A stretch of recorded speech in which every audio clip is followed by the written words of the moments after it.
Welcome friends, খুবই গুরুত্বপূর্ণ একটি বিষয় এই ভিডিওতে আমরা আলোচনা করব।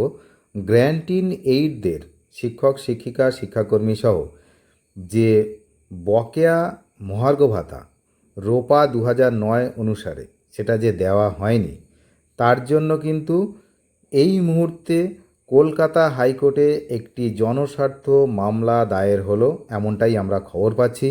কি বিষয় বিস্তারিত দেখুন। আপনারা দেখতে পাচ্ছেন যে রাজ্য সরকারি সহায়তাপ্রাপ্ত বা সরকার পোষিত স্কুলসহ অন্য প্রতিষ্ঠানের কর্মচারীদের এখনও রোপা রুল 2009 অনুযায়ী মহার্ঘ ভাতা দেওয়া হচ্ছে না, এমনই দাবি জানিয়ে মামলা দায়ের হলো হাইকোর্টে।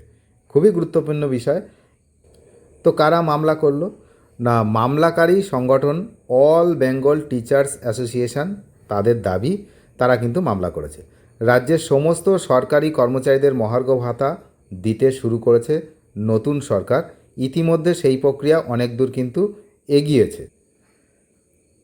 মহার্ঘ ভাতা কারা কিভাবে পাবে সে বিষয়ে বিজ্ঞপ্তিও জারি করেছে রাজ্যের অর্থ দপ্তর।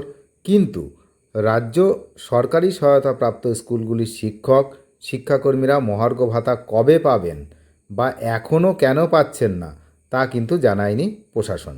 বিচারপতি অমৃতা সিনহার বেঞ্চে মামলা দায়ের হয়েছে, শীঘ্রই কিন্তু শুনানির সম্ভাবনা।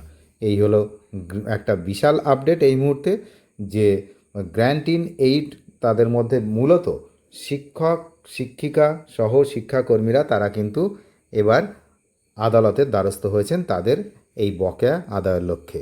এখন দেখা যাক, আমরা নজর রাখছি যে কবে শুনানি হয় বিচারপতি অমৃতা সিনহার বেঞ্চে। তো আপনারা নজর রাখুন। চ্যানেলে যারা নতুন তারা নিয়মিত আপডেট পেতে অবশ্যই সাবস্ক্রাইব করে সঙ্গে থাকবেন। ধন্যবাদ।